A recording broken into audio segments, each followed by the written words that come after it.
it's a beautiful day in Melbourne today. I understand there's some people visiting from interstate. Can I tell you, the weather in Melbourne is beautiful every single day here in Melbourne. So it's bright. And I say that because Melbourne's arts community adds a lot of sunshine to our life here. It adds a lot of value to us as a state. The state that today, Melbourne today, for the 4th year in a row, declared the most livable city in the world. And the arts community has had a lot to do with that.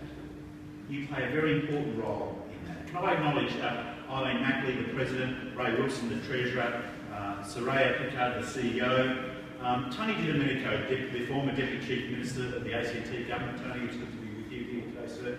Distinguished guests, ladies and gentlemen, what a wonderful building, what a wonderful institution the Victorian Artists Society continues to be after it was originally formed in 1870. How proud would that group be that met at James Robinson House in St Kilda? How proud would they be today of what you have achieved? Within the walls of this building, within its galleries and the art room, there are so many wonderful stories, achievements and friendships that have provided that foundation for arts in Victoria, arts in Australia. I'm sure there's many more stories to be told from this place.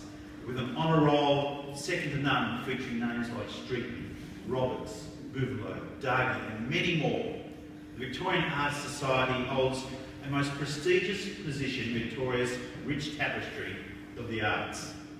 Not only in the past, but in the present and future, as this wonderful spring exhibition so clearly depicts, with over 100 works with some 50 members of the Victorian Artists Society. But again, I remind you, this is a great secret in Melbourne, and I think it's one we should be talking about more, celebrating the creativity, the ingenuity, the history of this place and its members. Of course, these exhibitions and ongoing running of such a prestigious and successful organisation doesn't just happen. I'd like to acknowledge the work carried out by the board, the staff and the volunteers led by Eileen and her team who have sustained Victorian Artists Society. You know, you always pick the volunteers home. It's the one where there's a list of jobs to be done that they never ever get to because they're so busy worrying about everybody else than themselves. So can we take a moment to say thank you to all the volunteers who make this such a wonderful place.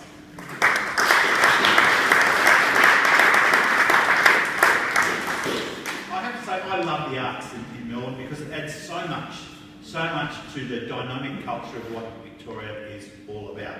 You know, the arts community alone is responsible for over 110,000 full-time equivalent employees in Victoria. The arts is a serious business. Over $11.4 billion of GSP.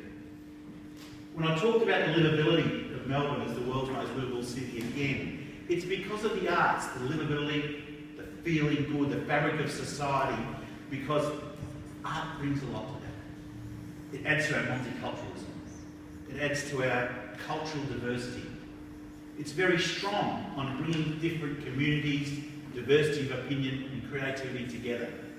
And that's what we're celebrating here tonight. I love multicultural Victoria. I love multicultural Melbourne. I'm of a Sri Lankan background and my beautiful wife is of an Italian background. So we get to celebrate multiculturalism in our home every single day. And as you can probably tell by my very thin athletic frame, that I get to enjoy curry and spaghetti as well. So I'm a very lucky man when it comes to multiculturalism. In Melbourne, in Victoria, we've got to celebrate great pieces of contribution from the arts community. The Ring Cycle that was here, that last night won 6 awards, the Helpman Awards in Sydney. Now, it's amazing that it came out of Melbourne. The King and I last night won 3 Helpmans. One of those was for costumes. We've had the Melbourne Winter Masterpieces, the Jean-Paul Gaultier, and also Les Mis is here in Melbourne as one of the only cities outside of New York that's celebrating the 25th anniversary of their production. And now this spring exhibition tonight.